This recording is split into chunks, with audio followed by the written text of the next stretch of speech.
Hey everyone, Richard here at Calvin Wazoo, and it's question number 4 time for the lottery from Robert Z2. And the fourth question has to do with my favorite vocalists. He described, your Mount Rushmores of creating a I don't know, like some kind of relief or like sculpture or something with the faces of my 4 favorite artists. That doesn't appeal to me, but I get the idea.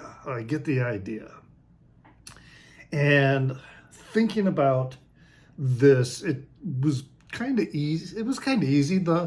They came to me pretty regular, or I should say they came to me pretty quickly because their voices are so distinctive. They come from a different variety of singing backgrounds. I'm not going to do any samples though with this particular video because I happen to know that with at least 2 of these artists, there are copyright issues that it's not just a matter of a copyright claim, so that I don't get any revenue, which is not a big deal because it's not a copyright strike. But because of a couple of them, the video actually gets blocked in different areas of the world. And I'm not talking about just the audio part being blocked in certain parts of the world. I'm talking about the whole video being blocked. And that's getting like really close to a strike. And so I want to avoid those things. So anyway, my 4 Mount Rushmore favorite vocalists. And I've got, yes, I say quite a variety. So the first one I'm going to go with is Sarah Vaughan. And I'm just showing this here, the explosive side of Sarah Vaughan. Her singing is so amazing. And plus, if you've ever heard a recording of her just talking, her voice sounds so different when she is talking than when she is singing. And she's also one of those jazz singers who is just an expert scat singer. Just absolutely amazing. People like her and Ella Fitzgerald, are very famous for this. But Sarah Vaughan, man, her voice is just so silky and rich and expressive and strong. So yeah, Sarah Vaughan is definitely going to be in that monument to great vocalists. Another one, David Bowie. And I picked this one in particular because of the song Drive-In Saturday. I mean, this entire album, this is like my favorite Bowie album, and I can pretty much sing along with every song, word for word. When I first got this, when was this released? 1973. So I would have been 15 years old. This was an amazing album. It could have been one that I wanted to, zap my memory and listen to again for the first time.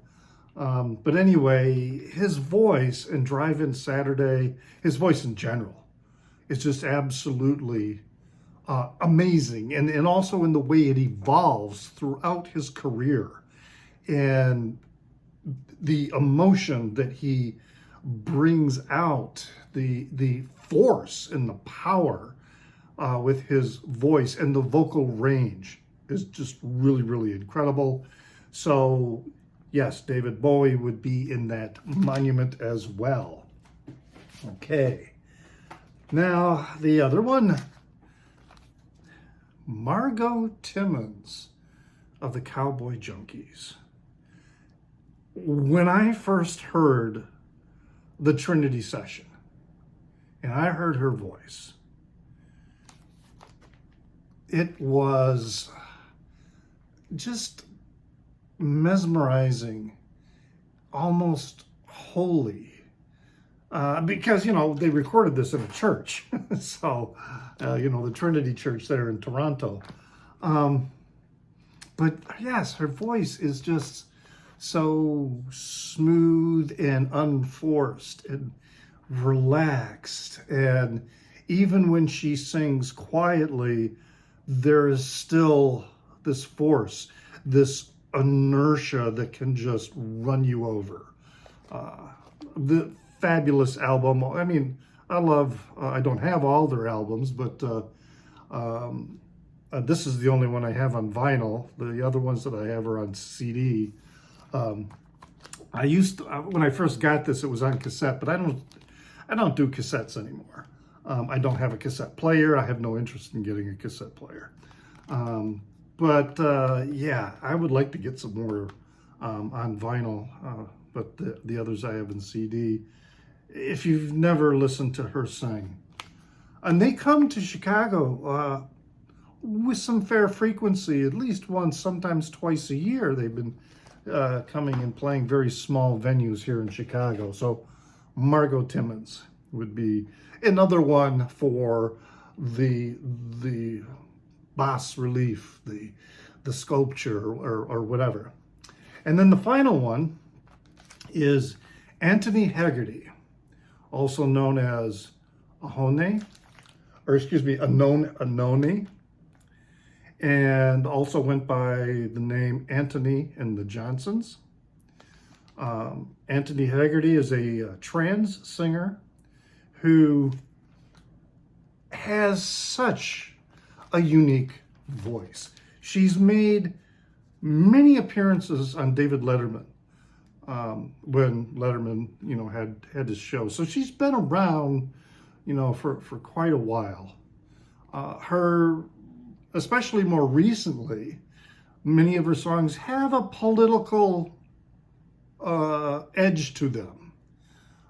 In part where, for a while, she used to use the pronouns they, but more recently she's felt it important for her to fully embrace the pronoun she, her, because of the backlash, the violence, the attacks upon trans people. And so a lot of her singing and the content of her music has been to bring to the forefront both the pain and anger that she feels and others feel.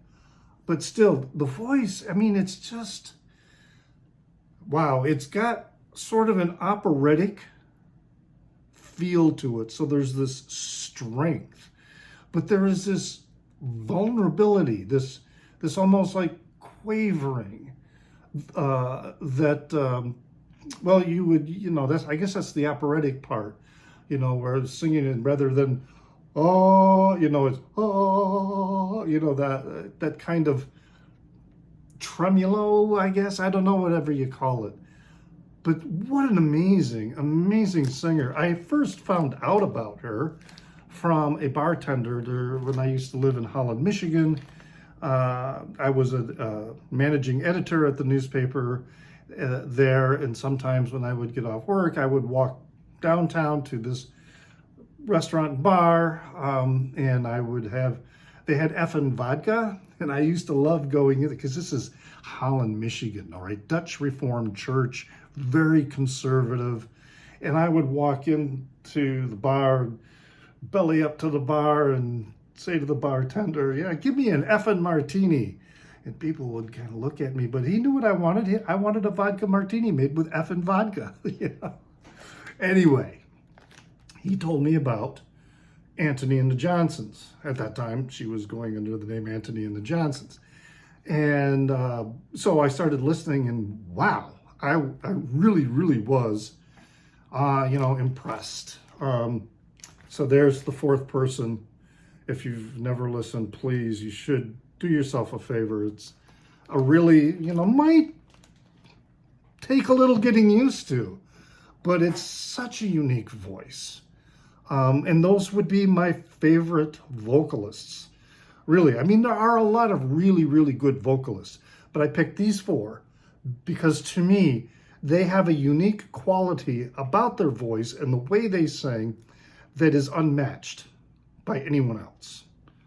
So there you have it. Hey, put in the down under your favorite vocalists, or or anything about you that you may know about with the four that I picked. And remember, you can find me on Instagram as NewsDude76. That's NEWZDUDE76. I have a Facebook page that is called Calvin Wazoo. And always remember to pray for the people inside your head, for they won't be there when you're dead.